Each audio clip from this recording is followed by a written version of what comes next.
Recently 27 जनवरी को जो exam हुआ था उसमें जो राइटिंग आई थी टास्क 2 स्पेशली बहुत ज्यादा डिफिकल्ट था, मुश्किल था, समझ में नहीं आ रहा था। अब आप यहाँ पे देखिए, to what extent do you agree और डिसएग्री। इस क्वेश्चन में बहुत सारी कंफ्यूजन होती है कि हम पार्शियल एग्री करें, पूरा एग्री करें, पूरा डिसएग्री करें, क्या करें। तो स्टूडेंट्स, अगर आपका एग्जाम फरवरी मंथ में है और आप लोग ये वीडियो को सोच रहे हैं कि स्किप कर देते हैं, कोई बात नहीं, हमें तो सब कुछ आता है, आप बहुत बड़ी गलती करने वाले हो। ये जो टास्क आपको स्क्रीन के ऊपर दिख रहा है ना, इसके जैसे टास्क बहुत ज्यादा आइल्स रिपीट करती। ध्यान से जरा समझ लीजिए इस चीज को। क्वेश्चन की स्टेटमेंट है, university should accept equal number of male and female students in every subject. To what extent do you agree और डिसएग्री। वैसे तो ये क्वेश्चन बहुत ही ज्यादा इजी है, लेकिन उसके बावजूद इसमें दो चीजें ऐसी हैं जो आपको शायद तंग कर सकती हैं एग्जाम में। एक तो यहाँ पर इक्वल नंबर बहुत इंपॉर्टेंट वर्ड है, और एक यहाँ पर एवरी सब्जेक्ट। ये एवरी जो है ना, बहुत ज्यादा इंपॉर्टेंट वर्ड है। क्वेश्चन ये कह रहा है कि यूनिवर्सिटी को बराबर नंबर के मेल और बराबर नंबर के फीमेल एक्सेप्ट करने चाहिए। अब ये जो सेंटेंस है अपने आप में ही बहुत ज्यादा कंफ्यूजन वाला है। आपका जो क्वेश्चन है वो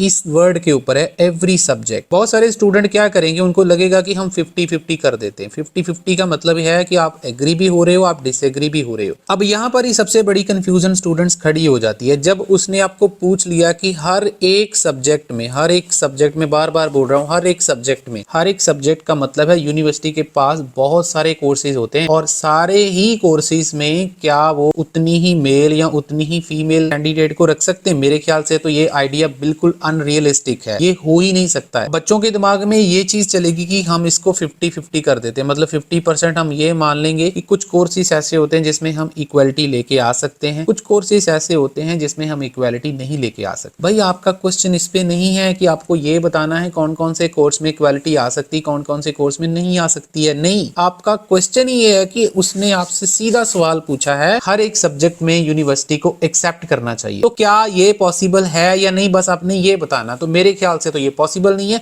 इसलिए आपका सारे का सारा आंसर 100% जो है वो डिसएग्री ही होगा। यही चीज मैं आपको समझाने की कोशिश कर रहा हूं। तो आइए हम सबसे पहले इंट्रोडक्शन को समझते हैं। Gender equality has always been a topic of hot debate all around the globe. ये सेंटेंस इतना इंपॉर्टेंट नहीं है, जस्ट मैंने लिखा हुआ है, आप अगर चाहे तो इसको अवॉइड भी कर सकते हैं। तो सीधा ही आप अपने ओपिनियन से भी अपने क्वेश्चन को स्टार्ट कर सकते हो। मतलब आपको क्वेश्चन की स्टेटमेंट को अलग से लिखने की जरूरत नहीं होती है कि आप इसको अलग से लिखो और उसके बाद बताओ कि आप एग्री करते हो कि डिसएग्री करते हो। आप सीधा स्टार्ट कर सकते हो, I strongly disagree with the idea of accepting equal proportion of each gender in all university subjects for some logical reasons mentioned ahead. कि मैं जेंडर का इक्वल नंबर यूनिवर्सिटी के द्वारा हर सब्जेक्ट में एक्सेप्ट किए जाने वाले आइडिया के फेवर में नहीं हूं। उसके कुछ रीजंस हैं जो मैंने आगे बताए हैं। अब हमारा ये पहला बॉडी पैराग्राफ रहेगा जिसमें हमारा एक मेन आइडिया होगा, उसके इर्द गिर्द सारा ऐसे आपका घूमेगा। Having the same number of men and women in all degree is simply unrealistic. Men और women का इक्वल नंबर होना जो है अनरियलिस्टिक दिखता है, मतलब ऐसा हो ही नहीं सकता है। क्यों नहीं हो सकता है? I believe it would be unfair to base admission to university courses on gender. ये हमारा मेन आइडिया। तो मतलब मुझे ये लगता है कि ये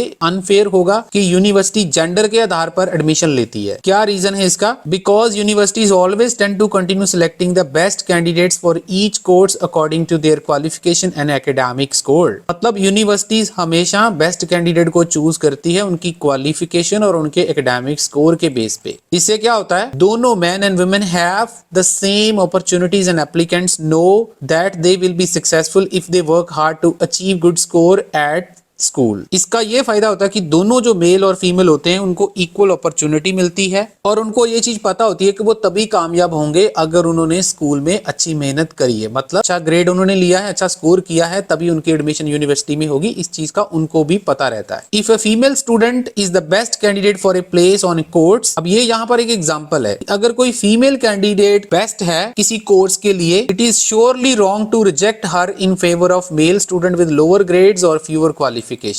तो ये कहना बिल्कुल गलत होगा कि हम उसको इसलिए रिजेक्ट कर दें कि ये मेल के लिए सीट रिजर्व है और जिसके ग्रेड भी लो हैं और उसकी क्वालिफिकेशन भी इतनी अच्छी नहीं है। स्टूडेंट, अगर वीडियो अच्छी लग रही है तो इसको लाइक देके चैनल को सब्सक्राइब कर लेना फटाफट। अब दूसरा आइडिया क्या है, another opposing view of gender equality in all university courses is that many courses are more popular with one gender than other. दूसरा मेरा इसका विरोध करने का जो रीजन है वो क्या है कि बहुत सारे कोर्सेज ऐसे होते हैं जो एक जेंडर के साथ ज्यादा पॉपुलर होते हैं, and it would not be practical to aim for equal proportion. तो ये चीज प्रैक्टिकल भी नहीं लगती है कि हम उसमें इक्वालिटी लाने की कोशिश करें। इसकी उदाहरण दे रहा हूं। For example, nursing courses tend to attract more female applicants and it would be difficult to fill these courses if 50% seats would be reserved for male. Example में मैंने बताया कि नर्सिंग कोर्सेज ऐसे कोर्सेज होते हैं जिसमें फीमेल को ही attract किया जाता है और इन कोर्सेज को पूरा और ये सीट्स पूरी नहीं हो पाएंगी अगर वो सीट्स 50% मेल के लिए रिजर्व कर दी गई हैं। उसी प्रकार से सिमिलरली ये वर्डिंग देखो कितनी इंपॉर्टेंट है। देयर आर सर्टेन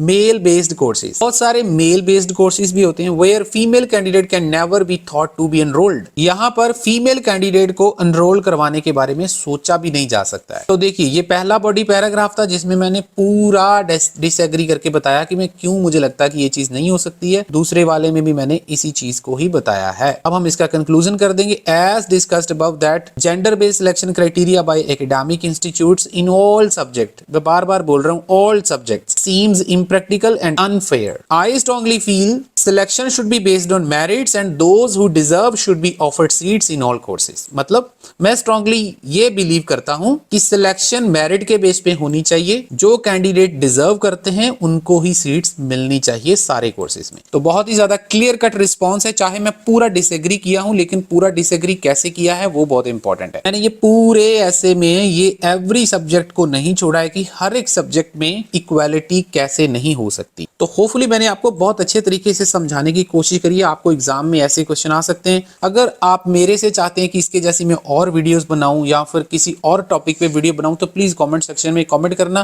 प्यारा सा कमेंट आपका मुझे थोड़ा सा मोटिवेशन जरूर देता है। वीडियो अच्छा लगा तो लाइक देना, चैनल को सब्सक्राइब करना। किसी भी स्टूडेंट को प्रेडिक्शन मटेरियल चाहिए, ऑनलाइन क्लासेस चाहिए, नंबर आपको स्क्रीन के ऊपर दिख रहा है, आप हमारे साथ डायरेक्टली कॉन्टेक्ट कर सकते हैं। Thank you very much.